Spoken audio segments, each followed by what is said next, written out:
Au nom du Père et du Fils et du Saint-Esprit. Amen. Viens, Esprit Saint, remplis le cœur de tes fidèles et fais-les brûler du feu de ton amour. Ô Seigneur, envoie ton esprit et tout sera créé et tu renouvelleras la face de la terre.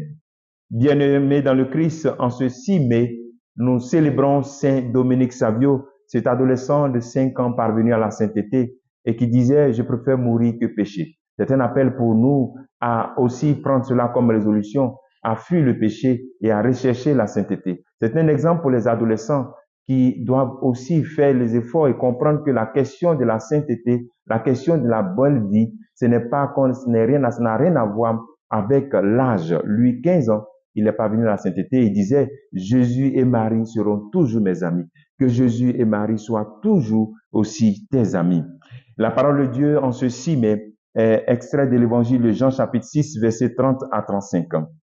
En ce temps-là, la foule dit à Jésus, quel signe vas-tu accomplir pour que nous puissions le voir et te croire? Quelle œuvre vas-tu faire? Au désert, nos pères ont mangé de la manne, comme dit l'Écriture. Il leur a donné à manger le pain venu du ciel. Jésus leur répondit, Amen, Amen, je vous le dis. Ce n'est pas Moïse qui vous a donné le pain venu du ciel, c'est mon Père qui vous donne le vrai pain venu du ciel. Car le pain de Dieu, c'est celui qui descend du ciel et qui donne la vie au monde. Ils lui redirent alors, Seigneur, donne-nous toujours de ce pain-là. Jésus leur répondit, à moi je suis le pain de la vie.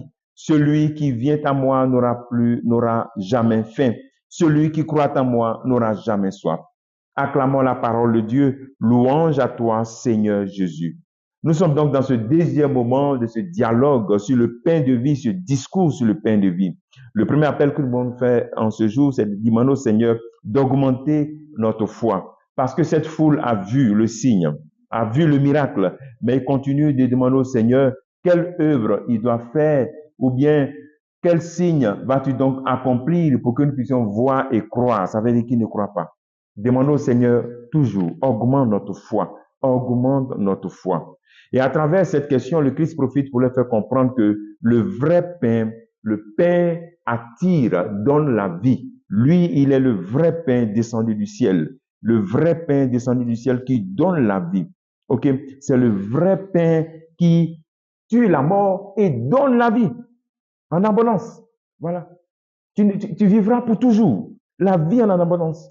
Et donc, faisons aussi cette prière pour dire, Seigneur, donne-nous toujours de ce pain-là. C'est vrai que eux, quand ils ont dit cela, ils pensaient sûrement au pain matériel. Mais toi, tu sais qu'il ne s'agit pas du pain matériel. Il s'agit du pain du corps du Christ, le pain de la parole de Dieu. Donc, fais en toi cette prière. Seigneur, donne-moi toujours de ce pain-là. Et effectivement, le Seigneur te donne toujours en disant à chaque messe, prenez et mangez, toujours il te donne. Mais est-ce que tu prends? Est-ce que tu fais de ça ton projet essentiel? La soif du corps du Christ. Je suis le pain de la vie.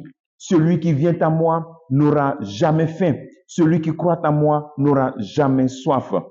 Est-ce que tu crois en cela? Est-ce que tu crois vraiment en cela? Souvent, cette parole nous amène à vraiment douter si nous croyons vraiment en cette parole. Quand on voit la quantité de personnes qui s'éloignent de la table sainte, est-ce que nous croyons que le Christ vraiment nous donne la vie et par lui on n'a plus faim, on n'a plus soif? Est-ce que nous croyons que sa parole donne la vie et sa parole, avec sa parole, on n'a plus faim, on n'a plus soif? Voilà. Comment tu vis ta vie quotidienne? Quelles sont tes fins matérielles? Est-ce que tes fins sont au-dessus du Christ ou le Christ au-dessus de tes fins? Tu peux avoir faim de l'argent, faim de la nourriture, faim du travail, faim de réussite, faim d'une âme sœur. Mais tous ces fins-là doivent être en dessous du Christ. Tant que toutes ces fins-là sont au-dessus du Christ, c'est que tu n'es pas venu encore au Christ, c'est que tu ne crois pas encore totalement en lui. Voilà. Tant que toutes ces fins-là sont au-dessus du Christ, tous ces fins matériels, on les met au-dessus du Christ, c'est qu'on n'est pas encore bienvenu à lui. Et puis on ne croit pas encore bien en lui. Voilà.